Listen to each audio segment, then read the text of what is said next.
Hi everyone, my name is Eras and today we have moved in a new lecture and हमेशा की तरह in this lecture we will cover some different questions or with different topics and many more different things, right? But today we are going to discuss about the topic that is a summary. देखिए इस chapter का summary के बारे में मैं बातें कर रहा हूँ, ठीक है ना? तो समरी क्या होंगे इसी के बारे में चर्चा कर रहे हैं. दैट मीन्स डर भी लगता है. एनीहाउ, तो हम आपसे ये बता रहा था कि जो समरी होगा इस चैप्टर का वो क्या होने जा रहा है, ठीक है जी. तो आइए चलिए जानते हैं समरी के बारे में, ठीक है ना. इस चैप्टर को मैंने पढ़ाया है लाइफ प्रोसेस का, पढ़ा दिया ना. तो ऐसा कोई भी टॉपिक नहीं था कि मैंने लाइफ प्रोसेस में कंप्लीट नहीं किया. हर एक टॉपिक को कवर किए और हर एक टॉपिक को नोट शेयर किए, हर एक टॉपिक को एक्सप्लेन कर दिया, राइट. तो अब समय आ गया है कि कुछ कुछ जो पॉइंट्स है जो इम्पोर्टेंट है, ठीक है जी.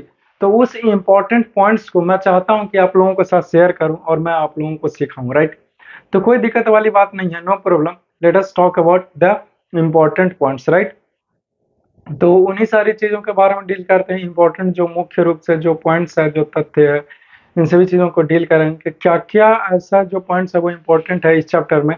तो मैंने यहाँ पे पहले से ही ऑलरेडी लिख रखा है, तो इन्हीं सारी चीजों के बारे में आपको बताने का प्रयास कर रहा हूँ इसी लेक्चर में, राइट. तो आइए चलिए जानते हैं, और अगर टाइम रहा तो और भी बहुत सारे क्वेश्चंस को भी डील कर लिया जाएगा, राइट.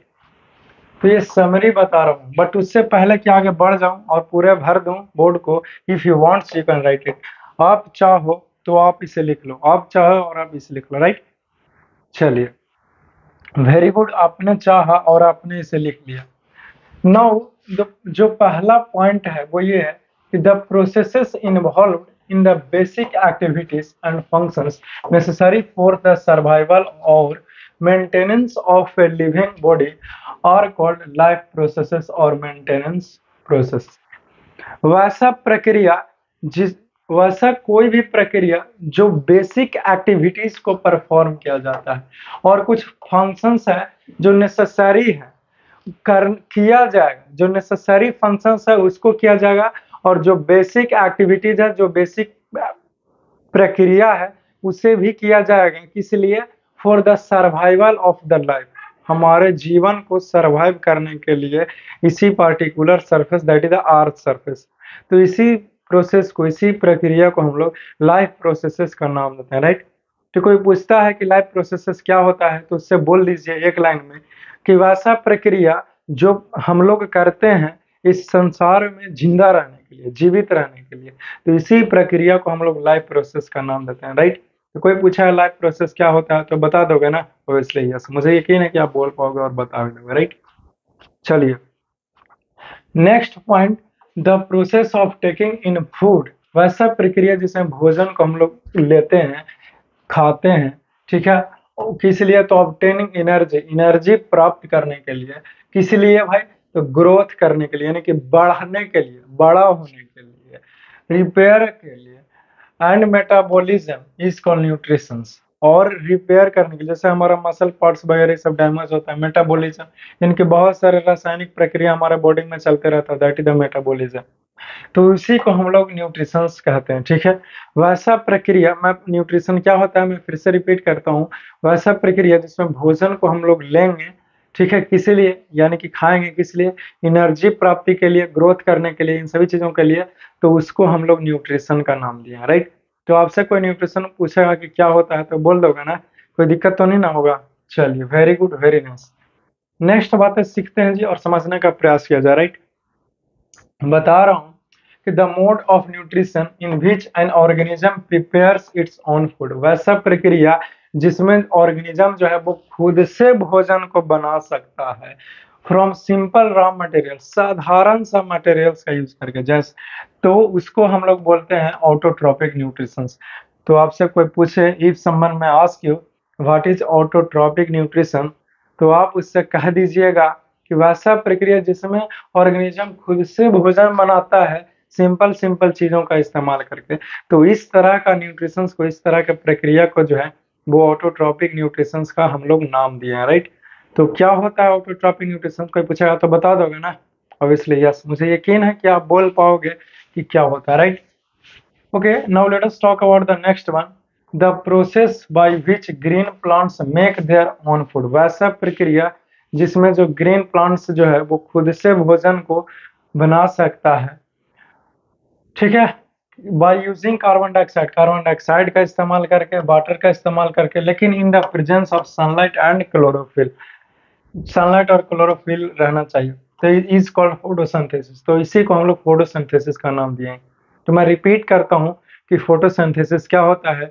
तो वैसा प्रक्रिया जिसका इस्तेमाल करके ग्रीन प्लांट्स, नन्हे पौधे हैं हरे भरे, वो या फिर पेड़ भी हरे भरा है तो वो भोजन को बना सकता है। तो इस प्रक्रिया को हम लोग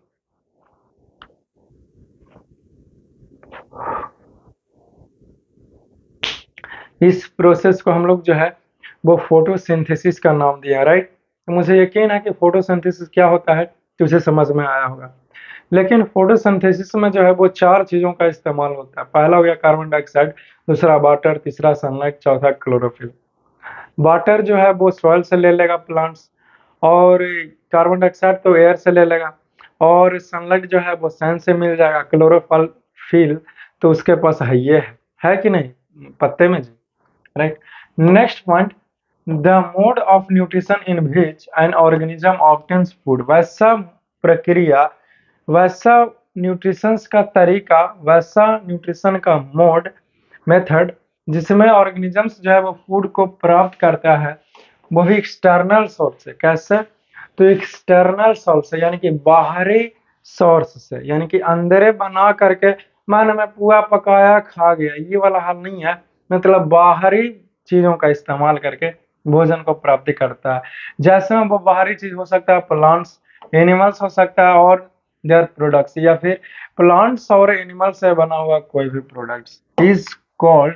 तो इसे हम लोग हेटेरोट्रॉपिक न्यूट्रिशन का नाम देते हैं।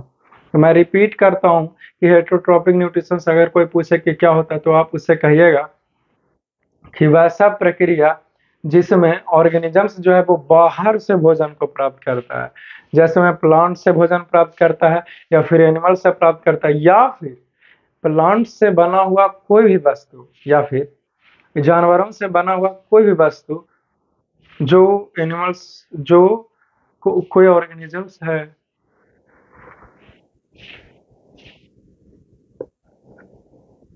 जो क्या कर रहा है, तो वो खाता है या फिर खा रहा है, तो उसे हम लोग हेटेरोट्रॉपिक न्यूट्रिशन का नाम दिए हैं, right. Obviously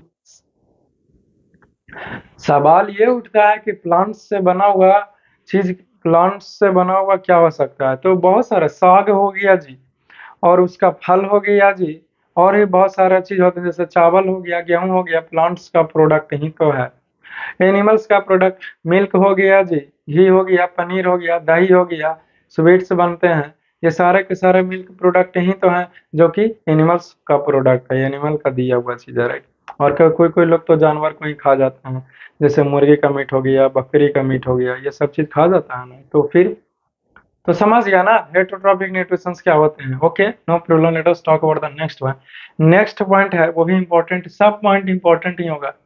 the mode of nutrition in which, वैसा मोड ऑफ न्यूट्रिशन जिसमें एन ऑर्गेनिज्म जो है वो ऑब्टेन्स इट्स फूड, अपना भोजन को प्राप्त तो करता है from the body of other organisms, लेकिन दूसरे ऑर्गेनिजम्स के शरीर से भोजन को प्राप्त करता है, लेकिन विदाउट किलिंग इट, बिना उसको मारे हुए, बिना उसको क्षति पहुंचाए हुए। तो इट इज कॉल्ड, तो इसे हम लोग क्या कहते हैं, तो पैरासाइटिक मोड ऑफ न्यूट्रिशन कहते हैं।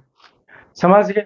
तो मैं फिर से रिपीट करता हूँ कि पैरासाइटिक मोड ऑफ न्यूट्रिशन जो है वो क्या होता है। तो वैसा न्यूट्रिशन का तरीका, वैसा न्यूट्रिशन के मेथड जिसमें ऑर्गेनिज्म जो है वो दूसरे ऑर्गेनिजम्स के शरीर से, बॉडी से न्यूट्रिशन जो है वो प्राप्त करता है, बिना उसको मारे हुए, बिना उसको नुकसान पहुंचाए हुए। तो ऐसे न्यूट्रिशन के तरीके को हम लोग जो है वो पैरासाइटिक मोड ऑफ न्यूट्रिशन कहते हैं। एग्जाम्पल में कसकटा, अमरबेल, ये सब तो हो गया है, पढ़ा दिया हूँ ऑलरेडी, चिंता वाली कोई बात नहीं है। अब समरी की तरह पॉइंट है, उसे हम लोग गौर फरमाएंगे। तो तुम लोग इसे अपने कॉपी में जरूर से लिख लेना, समरी लिखा हूँ, समरी जरूर लिख लीजिए, बहुत इंपॉर्टेंट है, ट्रस्ट में, ठीक है ना, इसीलिए तो एक्सप्लेन कर रहा हूँ। नहीं तो क्यों एक्सप्लेन करता है, right. Next point, the holozoic nutritions can be defined as. अब होलोजोइक न्यूट्रिशंस को डिफाइन कर रहा हूँ, राइट। तो होलोजोइक न्यूट्रिशंस को हम लोग डिफाइन कर सकते हैं कुछ इस प्रकार से, क्या is the feeding of complex organic matter. Complex organic matter को खाएंगे बाय इंजेक्शन, निगल करके, which is subsequently digested and observe. तो वैसा न्यूट्रिशंस के तरीके जिसमें हम लोग जो है वो चीजों को खाते तो हैं लेकिन निगल करके खाते हैं, ठीक है।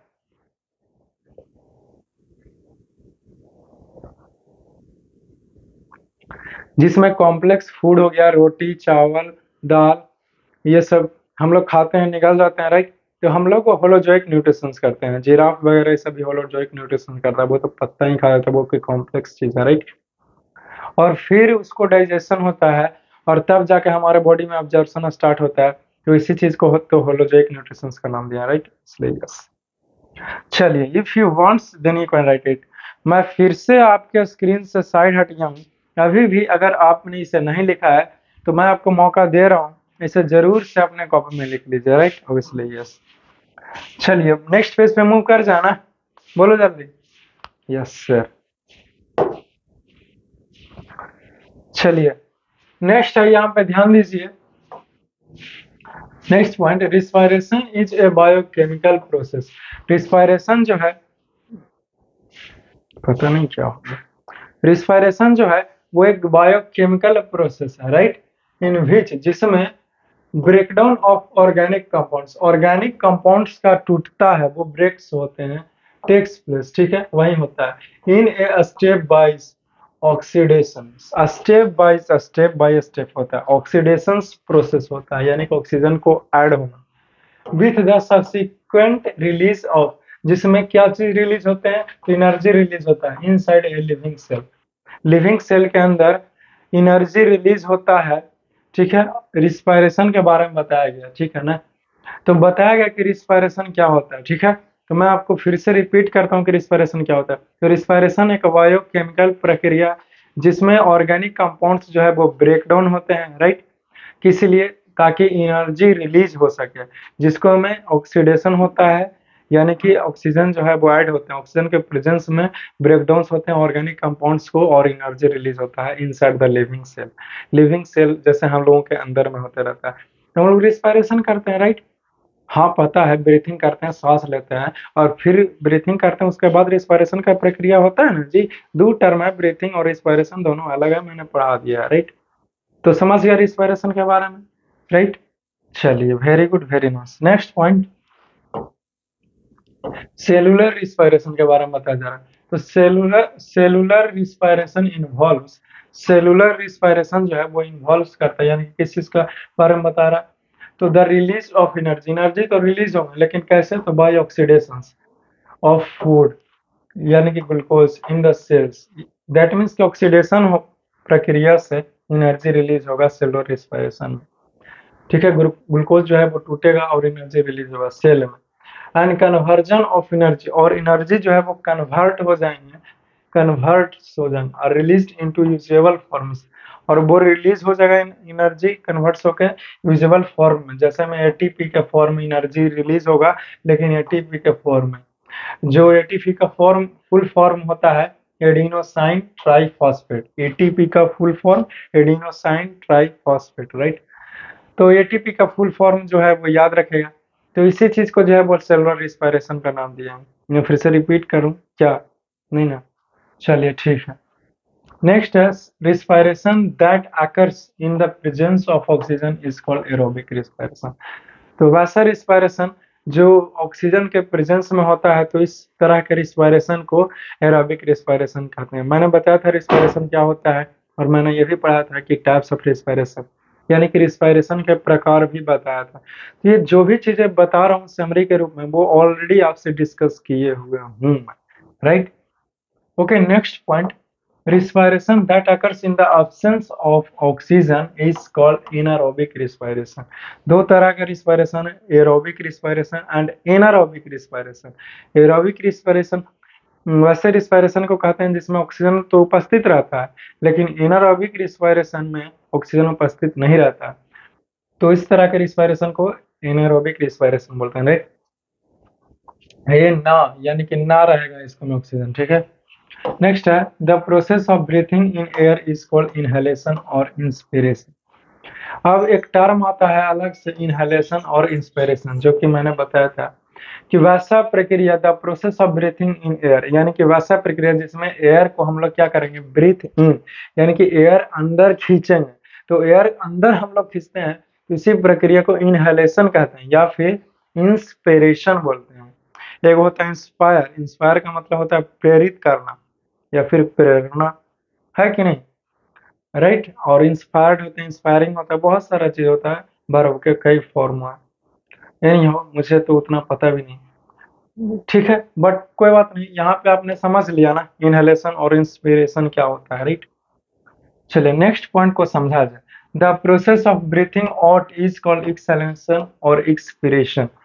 देखो वैसा प्रक्रिया जिसमें एयर को हम लोग अपने बॉडी से निकाल करके बाहर फेंकते हैं, तो जो एयर अंदर जो एयर है हमारे बॉडी को, उसको बॉडी में उसको निकाल के बाहर फेंकते हैं, तो इसी प्रक्रिया को क्या बोलते हैं, एक्सहेलेशन या फिर एक्सपीरेशन, राइट। तो एक्सहेलेशन और एक्सपीरेशन क्या होता है, आई होप कि तुझे समझ में आया होगा, राइट। बट उससे पहले कि आगे बढ़ूं, अगर आपने इसे नहीं लिखा है, इसे तुरंत से नोट करेगा, right. If you wants then you can write it, आप चाहो और आप इसे लिख डालो, है कि नहीं। चलिए वेरी गुड, वेरी नाइस। अब नेक्स्ट पॉइंट की ओर मैं बातें कर सकता हूँ जी, राइट। बता रहा हूँ कि the life process in which substances are carried, वैसा जीवन का प्रक्रिया जिसमें सब्सटेंस जो है वो कैरिड किया जाएगा from one part of the body to another part, एक शरीर के एक हिस्से से दूसरे हिस्से में लेकर जाया जाएगा, वेयर दे आर रिकॉर्ड, जहां पे उसकी आवश्यकता है। तो आर इज कॉल्ड, तो इसी को हम लोग जो है वो ट्रांसपोर्टेशन बोलते हैं, राइट। तो ट्रांसपोर्टेशन क्या होता है, ट्रांसपोर्ट का सिंपल ट्रांसपोर्ट का मतलब क्या होता है वो तो सभी को पता है, राइट। यानी कि एक जगह से दूसरे जगह चले जाना, यही हमारा ट्रांसपोर्ट ही कहलाता है, राइट। लेकिन ट्रांसपोर्टेशन इन ह्यूमन बॉडी क्या होता है कि हम यहाँ पे जो चीज बन रहा है, राइट, यहाँ पे कुछ है जो है, लीवर में कुछ एनर्जी वगैरह सब है, तो यहाँ से निकल करके यहाँ चला आएगा, यहाँ पे जरूरत है एनर्जी प्राप्त करने के लिए, तो यहाँ पे चला है, तो इसी चीज को हम लोग ट्रांसपोर्टेशन बोलते हैं, राइट। तो ट्रांसपोर्टेशन क्या होता है, आई होप कि तुझे समझ में आया। शरीर के एक हिस्से से दूसरे हिस्से में चला जाएगा जहां पे इसकी आवश्यकता है, कोई भी सब्सटेंसेस को, चाहे वो फूड मटेरियल्स हो चाहे कुछ भी हो, राइट। तो इसी प्रक्रिया को ट्रांसपोर्टेशन कहते हैं। अब फूड मटेरियल चला जाएगा मतलब रोटी सब्जी चला जाएगा, नहीं, एनर्जी चले जाएंगे, राइट, ग्लूकोज वगैरह सब होगा वो भी ट्रांसपोर्ट हो सकता है, राइट। चलिए नेक्स्ट बातें किया जाए। ह्यूमन हार्ट, ह्यूमन हार्ट जो है वो consist of two auricles, human heart के पास दो ऑरिकल्स होता है और टू वेंट्रिकल्स, यानी कि दो वेंट्रिकल्स होते हैं, ब्लड वेसल्स होता है और कुछ वॉल्व्स होते हैं। तो ह्यूमन हार्ट के पास क्या होते हैं, दो ऑरिकल्स, दो वेंट्रिकल्स, ब्लड वेसल्स और वॉल्व्स होता है। तो ये चार तरह के जो चीजें हैं वो ह्यूमन हार्ट के पास उपलब्ध है, मौजूद है।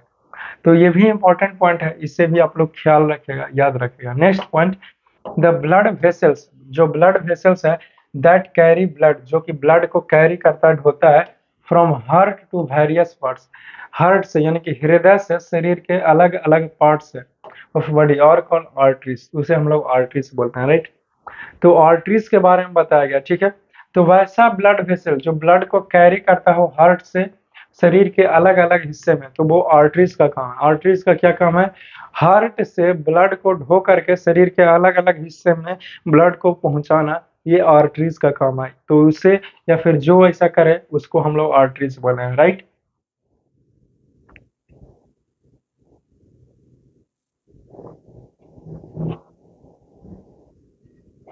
चलिए ठीक है, कुछ मैं देख रहा था, कुछ मैं चीजें यहाँ पे आ गया, ठीक। स्टिकर्स में कुछ लिखा हुआ है, क्वालिटी रिलायबिलिटी ड्यूरेबिलिटी लिखा हुआ है, क्या करेगा जान के। नेक्स्ट पॉइंट पढ़ते हैं, ओके लेट अस सी, बहुत बात करता है तुम जी।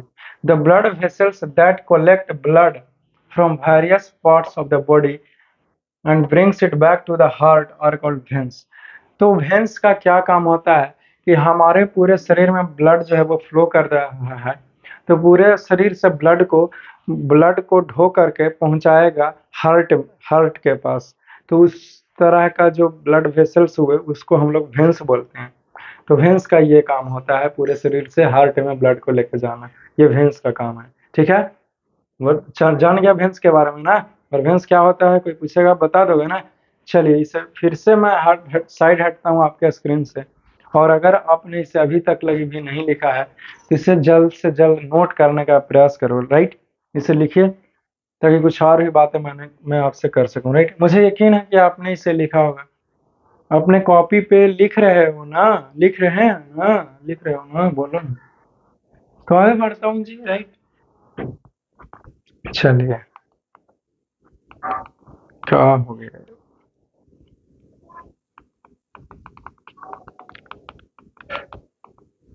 ओ अच्छा, ये तो निकला हुआ है ना, 1 मिनट मुझे दोगे।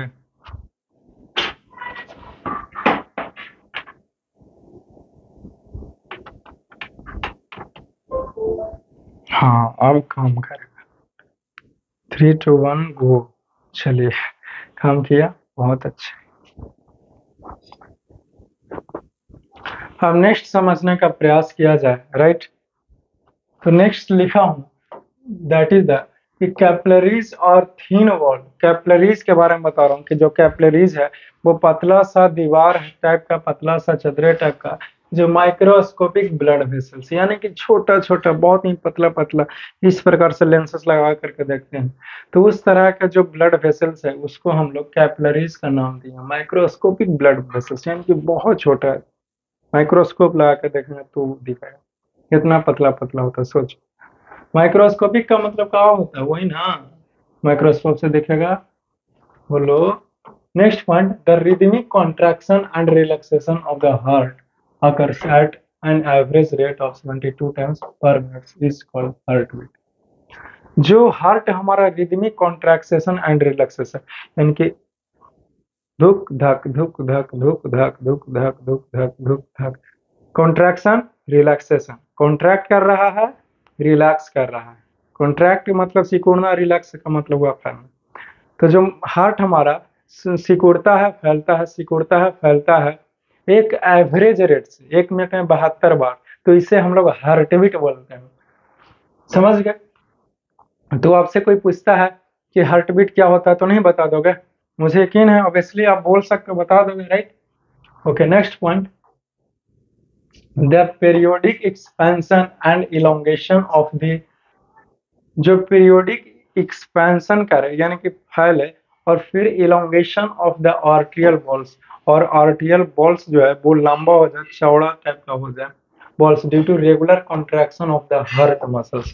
किस लिए, ताकि इसके चलते और इस कारण से, क्योंकि हमारा हार्ट जो है वो धड़क रहा है, राइट, इज कॉल्ड पल्स, तो उसे ही हम लोग पल्स करते हैं। जो हमारा ये आर्टियल का ये बॉल्स मसल है ना यहाँ पे, तो ये जो कॉन्ट्रैक्ट करता है, क्यों, क्योंकि हमारा हार्ट धड़क रहा है। हार्ट नहीं धड़केगा ये भी नहीं करेगा, तो जो फैल रहा है ये भी सिकुड़ रहा है। आई मीन टू से कि लंबा हो रहा है, चौड़ा हो रहा है, ये हमारा ये आर्टियल बॉल्स, तो इसे हम लोग पल्स का नाम दिए हैं। ठीक है, ये भी 72 बार धड़केगा अगर हार्ट 72 बार धड़क रहा है तो, राइट। ये हार्ट के अनुसार से ये पल्स रेट बताता है। हार्ट रेट बढ़ जाएगा तो पल्स रेट भी बढ़ जाएगा, हाँ बढ़ जाएगा वो। Next point, the pressure exerted by the blood against the bones. जो प्रेशर, जिस प्रेशर से ब्लड एंट्री लेता है हमारे ब्लड वेसल्स में, तो फोर्स लगाता है, हम किसी चीज में घुसेंगे तो बल लगाएंगे ना जी, राइट। ठीक है, तो जिस प्रेशर से ब्लड एंट्री लेता है या फिर जो जो दबाव बनाता है walls of the arteries, arteries के बॉल्स पे, किसके का चलते हैं, तो due to the pumping of the heart, हमारा हार्ट धड़कता है उसी के कारण, तो इज कॉल्ड ब्लड प्रेशर। तो इसी को हम लोग ब्लड प्रेशर का नाम देते हैं। मैं फिर से रिपीट करूं क्या, ब्लड प्रेशर क्या होता है। ओके, जिस प्रेशर से आर्टरीज में ब्लड एंट्री लेता है तो उस वो दबाव पड़ा आर्टरीज पर, तो इसी दबाव को ब्लड प्रेशर का नाम दिया है, राइट। चलिए, a healthy person is said to have a normal blood pressure of 120/80 Hg। ठीक है, मरकरी ऑफ पता नहीं मिलीमीटर्स ऑफ मरकरी, कुछ ऐसे ही था। एनी हाउ, उससे अभी नहीं लेना देना। जो नॉर्मल ब्लड प्रेशर होता है एक पर्सन का, वो कितना होना चाहिए? तो 120/80 होना चाहिए, जो सिस्टोलिक प्रेशर और डायस्टोलिक प्रेशर के रूप में बताता है। तो 120/80 होना चाहिए। तो जाइए अपना ब्लड प्रेशर चेक करवाइए, अगर इतना है तो समझिए सिस्टम ठीक है, अगर ऊपर नीचे है तो सिस्टम में गड़बड़ी आ गया है और तुरंत से इसे इलाज की जरूरत है, राइट। नेक्स्ट पॉइंट को समझा जाए, बट आगे बढ़ने से पहले अभी तक अगर आपने इसे नहीं लिखा है तो इसे तुरंत से नोट करेगा। If you wants then you can write it, आप चाहो और आप इसे लिख डालो, राइट। चलिए, मुझे यकीन है कि आपने इसे लिखा होगा, लिख लिया ना? Very good, very nice. Next point, when blood circulates between the heart and body organs, जब ब्लड जो है वो हार्ट और हमारे शरीर के अलग अलग ऑर्गन्स के बीच में ब्लड फ्लो करता है, एक्सेप्ट लंग्स, लंग्स के अलावा, ठीक है, तो it is called systemic circulation. तो इसे हम लोग सिस्टेमिक सर्कुलेशन का नाम दिए और सिस्टेमिक सर्कुलेशन कहते हैं, राइट। नेक्स्ट पॉइंट है द सर्कुलेशन ऑफ ब्लड, जो ब्लड हमारा सर्कुलेट करे, ब्लड फ्लो करे हार्ट और लंग्स के बीच में, तो इज कॉल्ड पल्मोनरी सर्कुलेशंस। तो पल्मोनरी सर्कुलेशंस क्या होता है? तो हार्ट और लंग्स, सिर्फ हार्ट और लंग्स के बीच में ब्लड फ्लो करता है, उसको हम लोग पल्मोनरी सर्कुलेशंस बोलते हैं, ठीक है जी। चलिए next point, the network of fine lymph, जो पतला पतला लिम्फ का जो नेटवर्क बना हुआ है, लिम्फ नोड्स बना हुआ है, लिम्फ सर्कुलेटिंग थ्रू देम, और लिम्फ जो है वो उसके थ्रू बहता है, सर्कुलेट कर रहा है, तो इज कॉल्ड लिम्फेटिक सिस्टम। तो इसी को हम लोग लिम्फेटिक सिस्टम बोलते हैं, राइट। नेक्स्ट पॉइंट, लिम्फ क्या है? तो लिम्फ इज ए कलरलेस और light yellow yellow fluid. Lymph जो है वो एक कलरलेस और हल्का सा लाइट येलो, हल्का सा लाइट पीला टाइप में फ्लूइड है। एज इट लैक हेमोग्लोबिन, इसके पास कोई हेमोग्लोबिन नहीं होता है। दिस इम्पार्ट्स रेड, हेमोग्लोबिन के चलते रेड होता है ब्लड, ठीक है ना। लेकिन ये लिम्फ के पास हेमोग्लोबिन नहीं है, कुछ भी नहीं है, इसीलिए colourless, right.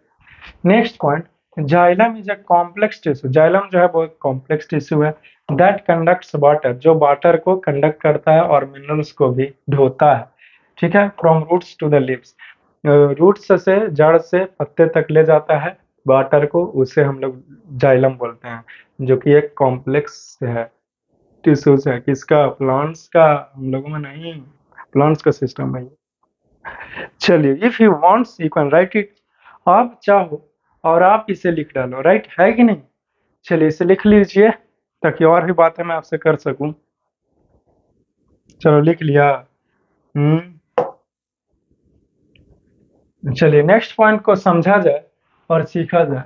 Phloem is the food conducting tissues of plants. Phloem जो है वो फूड कंडक्टिंग टिश्यूज है, किसका? प्लांट्स का। यानी कि प्लांट्स में फूड को ढोने का कार्य कौन करता है? तो फ्लोएम टिश्यूज करता है, राइट।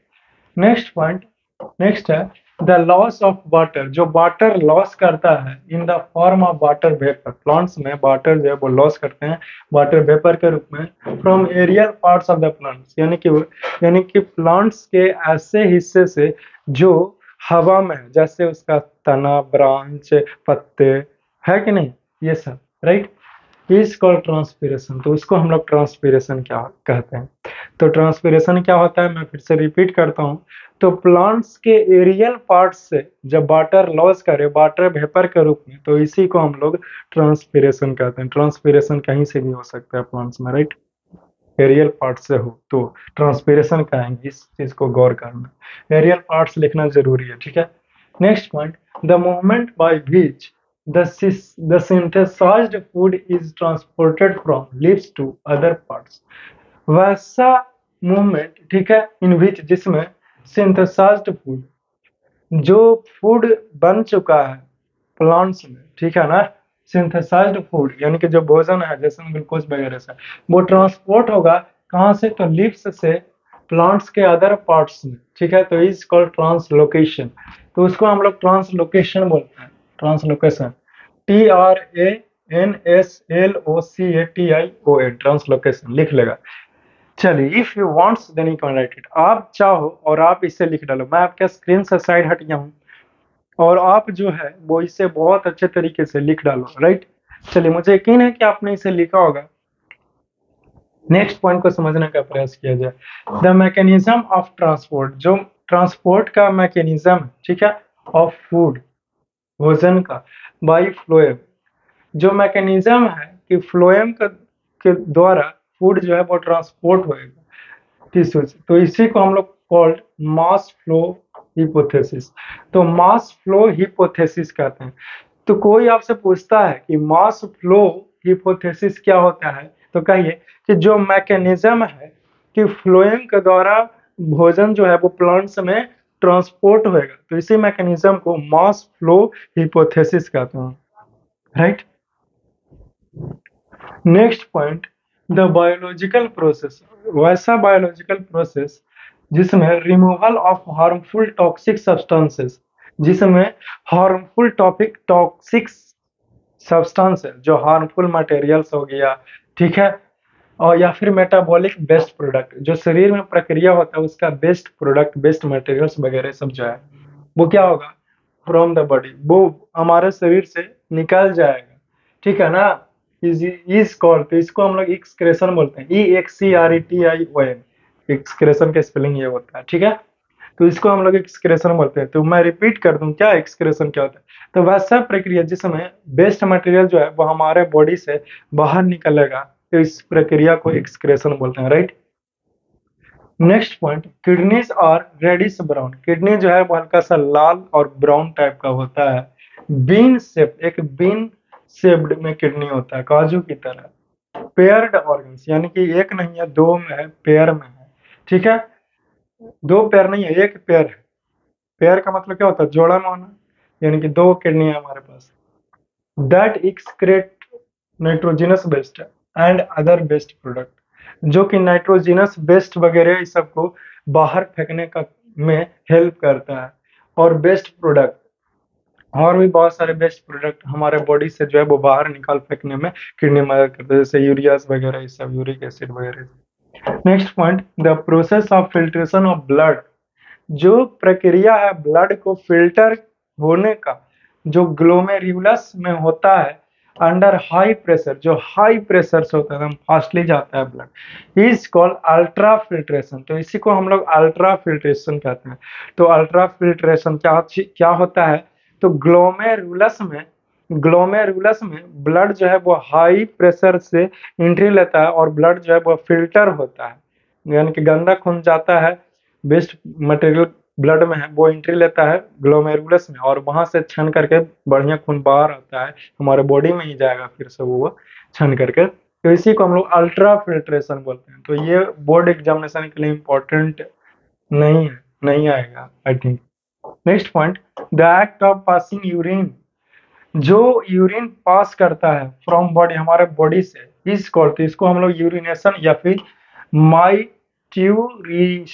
माइट्यूरेशन भी बोलते हैं। मिक्ट्यूरेशन लिखा हुआ है, नहीं मिक्ट्यूरेशन। यूरिनेशन और मिक्ट्यूरेशन क्या होता है कि हमारे बॉडी से यूरिन पास हो जाता है, यानी कि निकल जाता है, तो इसी को हम लोग यूरिनेशन या फिर मिक्ट्यूरेशन बोलते हैं। यह इंपॉर्टेंट है बोर्ड के लिए, इसको याद रखें। Next point, urea is the principal component in urine, urea जो है वो यूरिन का प्रिंसिपल कंपोनेंट है, यानी कि यूरिन में यूरिया होता है। एंड सोडियम क्लोराइड भी होता है, is the main mineral salt in urine, urine में सोडियम क्लोराइड भी होते हैं और यूरिया भी होता है, राइट। नेक्स्ट है, artificial kidney is an apparatus, artificial kidney यानी कि हेमोडायलिसिस होगा, ठीक है। तो हेमोडायलिसिस या फिर आर्टिफिशियल किडनी को ही हेमोडायलिसिस बोलते हैं, हेमोडायलिसिस को ही आर्टिफिशियल किडनी का नाम दिया है, तो फिर उसको सिंपली डायलिसिस भी बोलते हैं, राइट। तो ये क्या है, एक एपरेटस, एक सेटअप है, यूज्ड फॉर, किस लिए इस्तेमाल होता है, तो रिमूविंग एक्यूमुलेटेड नाइट्रोजनस वेस्ट, यानी कि जो हमारे शरीर में नाइट्रोजनस वेस्ट है उसको बाहर निकाल के फेंकने के लिए, उसका जो ही प्रोडक्ट हो, जैसे में यूरिया हो गया, कहाँ से फेंकेगा, तो हमारे ब्लड से निकाल करके बाहर करेगा पेशेंट से, through the technique of dialysis, dialysis technique से, हेमोडायलिसिस बोले ना, वही होता है आर्टिफिशियल किडनी, ठीक है। तो ये इतनी सभी चीजों को क्या करो, एक बार देख लो, अगर नहीं लिखे हो तो मैं वापस से आपके ये स्क्रीन से साइड हट गया हूँ, और आप इसे अच्छे तरीके से लिख लो, राइट। चलिए, मुझे यकीन है कि आपने इसे लिखा होगा, राइट। तो इस लेक्चर में मैं यहीं तक लगी, सिर्फ समरी तक लगी ही सीमित रखता हूँ और बहुत सारी बातें करूंगा। अब एनसीईआरटी का क्वेश्चन करेंगे और बहुत सारे मल्टीपल चॉइस क्वेश्चंस करेंगे, राइट? ठीक है ना? तो क्वेश्चन आंसर करना बहुत जरूरी है। तो बहुत पढ़ाया, कुछ क्वेश्चन ही नहीं बना, कुछ क्वेश्चन ही नहीं करवाए, तो क्या फायदा? क्या पढ़ा, क्वेश्चन ही नहीं बन रहा है, तो राइट, इसीलिए क्वेश्चंस बनाना ही इंपॉर्टेंट है। तो बहुत सारी बातें करूंगा डियर, बट नेक्स्ट लेक्चर में करूंगा, वो भी कुछ नया अंदाज में। तब तक के लिए ऐसे ही, जैसे मैं मुस्कुराते रहता हूँ, वैसे ही अपने दोस्तों के बीच में हंसते रहिए, मुस्कुराते रहिए। Till then, have a nice day, enjoy your day, love you all, see you soon, best of luck, enjoy your day, have a nice day.